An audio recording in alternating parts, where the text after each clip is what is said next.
4-5 हफ्ते पहले तक जहां मैं टोपा शोपा लगा के स्वेटर वगैरह पहन के 8 साढ़े 8 बजे हल्की हल्की ठंड में जिम जाया करता था, भाई वो सुहाने दिन अब चले गए। अब आ गया है गर्मियों का मौसम जिसमें भूख कम प्यास ज्यादा लगने लगती है। और रही बात गर्मियों में वर्कआउट करने की, तो भाई फर्स्ट एक्सरसाइज के तीनों सेट फिनिश होने से पहले ही पसीने छूटने लग जाते हैं। तो आज मैं तुम्हें इस सड़ी गर्मियों में कैसे वर्कआउट करना है एंड अपनी बॉडी को कैसे मेंटेन करे रखना है ये बताऊंगा। So let's begin. ओके, तो देखो यार, गर्मियों में सही से वर्कआउट करने का बस एक ही इलाज है कि तुम अपने वर्कआउट को ठंडक ठंडक में ही शुरू कर दो। देखो वैसे मेरे हिसाब से तुम्हें गर्मियों में अपने वर्कआउट को 7:30 या मैक्सिमम 8 बजे तक फिनिश कर देना चाहिए, क्योंकि उसके बाद वर्कआउट करने का गर्मियों में कोई मतलब नहीं है। थोड़ा सा वर्कआउट करोगे वैसे ही बॉडी हीट हो जाएगी, पसीना बहने लगेगा और तुम जल्दी थक जाओगे और वर्कआउट भी सही से नहीं कर पाओगे, तो कोई मतलब नहीं। और ज्यादा पसीना बहाना कोई शेखी बाजी नहीं है, तुम्हारी मसल गेन होने की जगह डाउन होने लगती है, पता है। इसलिए ठंडक ठंडक में ही अपने वर्कआउट को शुरू करके फिनिश कर दो, ठीक है।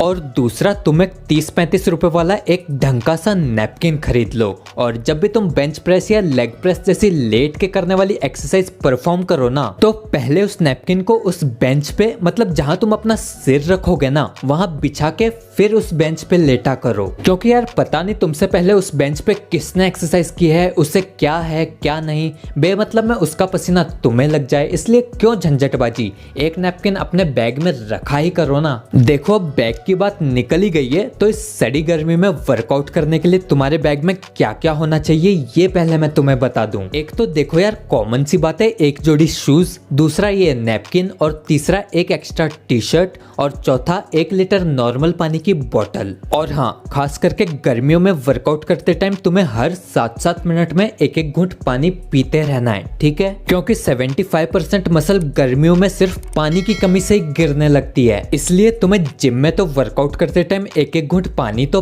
पीते रहना है, कॉमन सी बात है। इसके अलावा जिम से बाहर पूरे दिन में तुम्हें एटलीस्ट 12 ग्लास तो पानी पीना ही पीना है। हाँ, और एक बात तुम्हें गर्मियों में ये ध्यान रखनी है, जब तुम्हें पसीना आ रहा हो या जब तुम्हारा ब्लड टेम्परेचर हाई हो, तो तुम्हें सीधा पंखे या एसी के सामने आके नहीं बैठना है। ऐसे डायरेक्ट सीधी हवा लोगे तो तुम्हें सर्द गर्म या मसल में जकड़न टाइप की प्रॉब्लम हो सकती है भाई। इसलिए अपने पसीने को नॉर्मल कंडीशन में ही सूखने दो। और एक टिप दूं तो तुम्हें वर्कआउट के बाद जिम में ही अपनी टी शर्ट चेंज कर लेनी है। ये नहीं कि उसी टी शर्ट में घर चले गए और उसी में बैठे हुए हैं। ऐसा करोगे तो तुम्हें तुम्हारे पसीने की वजह से दाद, खुजली जैसे इन्फेक्शन हो सकते हैं। और हाँ, गर्मियों में तुम्हें अपनी डाइट का खास तौर पर ध्यान रखना है। अंडे, चिकन, मटन जैसी गर्म चीजें खाओ, पर थोड़ी लिमिट में। और अपनी डाइट में थोड़ी ठंडी और रस भरी चीजों को ऐड कर लो, like strawberry, pineapple, cucumber, tomato, watermelon या नारियल का पानी। ऐसी चीजों को थोड़ा गर्मियों में ज्यादा खाया करो, ओके। फाइनली लास्ट टिप जो मैं तुम्हें पहले बताना भूल गया, कि तुम्हें वर्कआउट करते टाइम कॉटन के स्लीवलेस या टी शर्ट भी चलेगी। ऐसे मतलब हल्के रंग के ढीले ढाले कपड़े पहन के ही वर्कआउट करना है। ज्यादा टाइट चिपके चिपके से कपड़े पहनोगे तो ज्यादा पसीना बहेगा और तुम वैसे ही जल्दी थक जाओगे। और गर्मियों में वर्कआउट ज्यादा लंबा मत खींचना, डेली 1 घंटा करोगे तो काफी रहेगा। तो चलो, मुझे बस तुम्हें गर्मियों के बारे में इतना ही बताना था। इन सारी टिप्स को गर्मी गर्मी फॉलो करना। Okay, bye.